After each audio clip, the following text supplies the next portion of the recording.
Bienvenue à tous dans cette nouvelle vidéo. On se retrouve pour l'analyse de ce dimanche 17 avril 2022.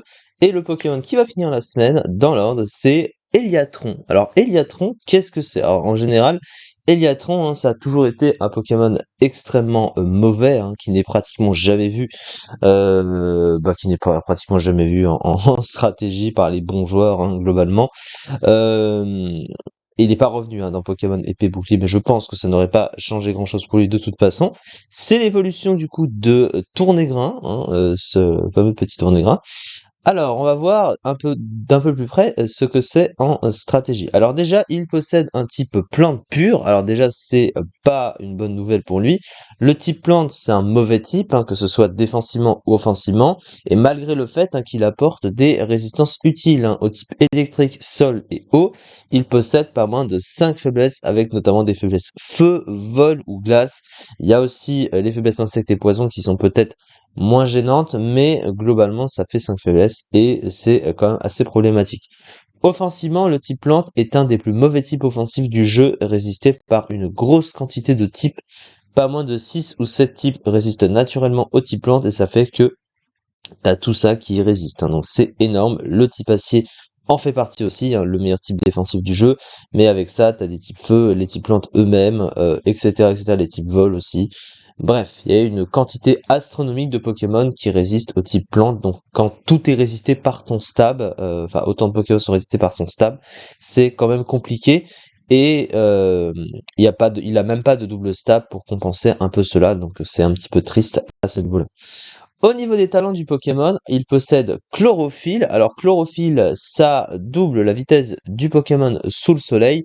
Le gros souci de ce Pokémon, c'est qu'il est tellement lent que même en doublant la vitesse sous le soleil, il se fera quand même dépasser par beaucoup de Pokémon, même par des Pokémon, on va dire qu'on sait comme lent défensif globalement, puisqu'il n'a que 32 vitesses en même temps. Voilà, et puis surtout, ça lui rajoute une double faiblesse au feu, évidemment, faut pas oublier que le chlorophylle a des inconvénients, mais ce n'est pas que le même que ce problème-là, puisque son move est tellement limité qu'il ne possède pas balle météo qui aurait pu compenser un peu son move limité déjà d'une, et surtout lui apporter un coverage feu pour passer les types acier et pour comboter un peu le fait que chlorophylle lui soit pas si utile que ça dans les faits.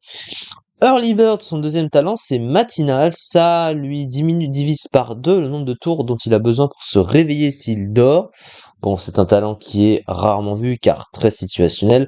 À part ceux qui n'ont pas vraiment de choix d'utiliser parce que c'est un peu le rare meilleur talent parmi ceux qu'il possède, genre Dodrio globalement. Mais c'est pas un talent incroyable. Le dernier talent, c'est Force Soleil. Alors Force Soleil, qu'est-ce que ça fait? Ça augmente de 50% l'attaque spéciale du Pokémon lorsqu'il y a le soleil, évidemment. Mais en contrepartie, il perd 1/8 de ses PV maximum par tour.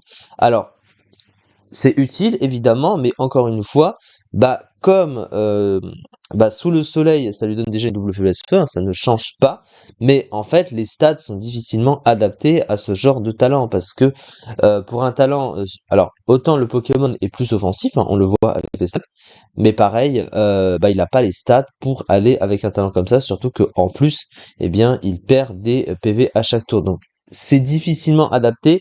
Si le Pokémon avait été un tant soit peu plus rapide pour aller avec son côté offensif, je pense que ça aurait été mieux. Mais même si ça lui donne de la force, et en soi, il va pas cracher dessus, évidemment, c'est difficile à utiliser pour lui parce que les stats ne suivent pas, malheureusement. Et du coup, on va en parler tout de suite de ses stats parce qu'elles sont vraiment pas bonnes. C'est assez clair.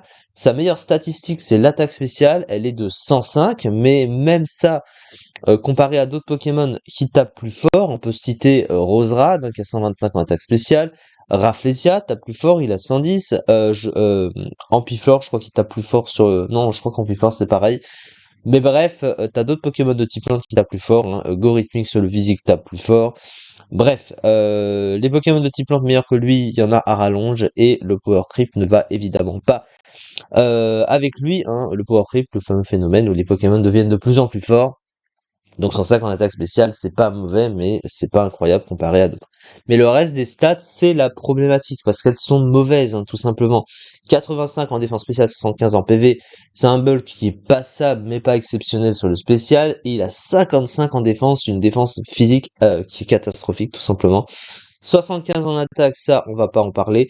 Et 30 de vitesse, une vitesse désastreuse qui est vraiment un gros problème. Voilà, c'est clairement un problème. Si à l'arrière il avait été beaucoup plus rapide, peut-être que ça aurait pu lui donner un tout petit peu plus d'utilité, mais en étant aussi lent, avec un type aussi mauvais, ça lui donne vraiment très peu d'utilité à être joué dans une team. Donc, clairement, ça c'est vraiment pas bon, malgré le fait qu'il possède un talent qui puisse lui augmenter sa vitesse. Donc c'est quand même triste.